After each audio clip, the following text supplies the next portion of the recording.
Hey friend, welcome back to The Gentle Reset, your no judgment zone for creating a home that actually works for you. I'm Allison, ADHD home and systems coach, former occupational therapist, and mom of two, and I'm so glad you're here. If your home feels harder than it used to, even though you're still trying, then this episode is for you.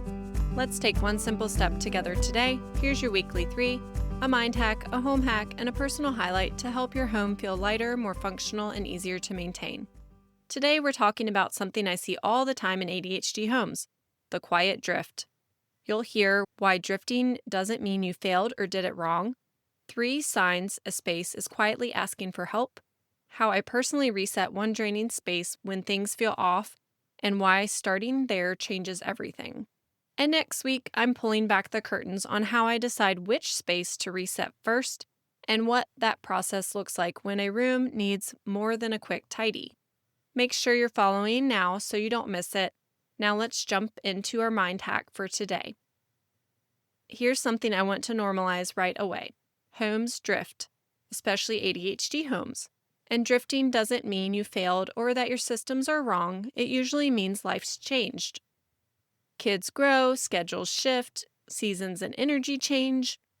Your home looks different than it did 6 months ago. Most of the time, there isn't some big moment where everything falls apart. It's slow and sneaky. Things just quietly stop working the way they used to. A space gets harder to keep up with. You start avoiding it. Stuff lands there more often than it gets put away. And then one day you look around at your home and think, what happened? And that's the drift. And it doesn't mean you did anything wrong. It just means your home needs a little support, the same way you do when your life shifts. So how do you know when a space has drifted and needs help? Here are 3 signs I see over and over again with my clients and in my own home. The first thing, you avoid it. You walk past it quickly. You shut the door. You tell yourself you'll deal with it later. And the second thing, it becomes a doom pile magnet. No matter what systems you tried, stuff keeps landing there. Papers, bags, laundry, random items with no clear home. And the third thing, it costs you time and energy every single day. You waste time looking for things, you feel frustrated and overwhelmed just being in the space. It stops supporting your daily flow and starts taking more energy than you want to give. And that's not a motivation issue, it's information. Your home is telling you where support and a refresh system is needed next. So when things feel off in our home, I don't start everywhere. I start with a space that's draining me the most emotionally. For me, that's often my home office. When it drifts, I notice it fast. Papers and sticky notes stacking up all over my desk, decision fatigue creeping in, and suddenly even small tasks feel heavier. My focus is scattered, and something as simple as writing an email feels hard. So when I notice that, I don't label it as I've failed. I treat it as a signal that something needs to change first.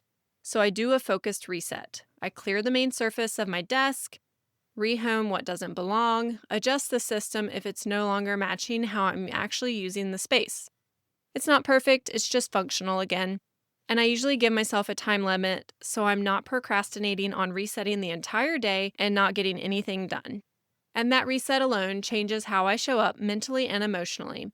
And that's why where you start matters, and the right reset creates relief fast. So here's the part I don't want you to miss.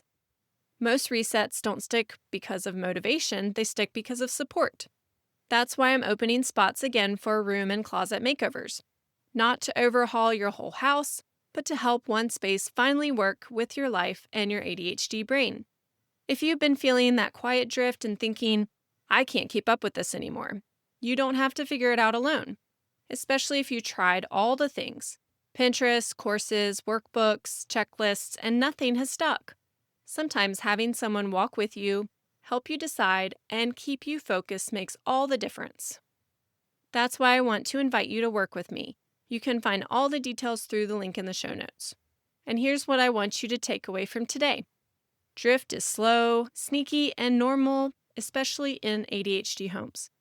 Avoidance and doom piles are signals, not personal failures. Relief comes faster when you reset the space that's draining you most. And support can be the thing that helps a reset actually last. It is possible to clear the clutter for good in your home with the right systems in place. Start by asking for support in this new season.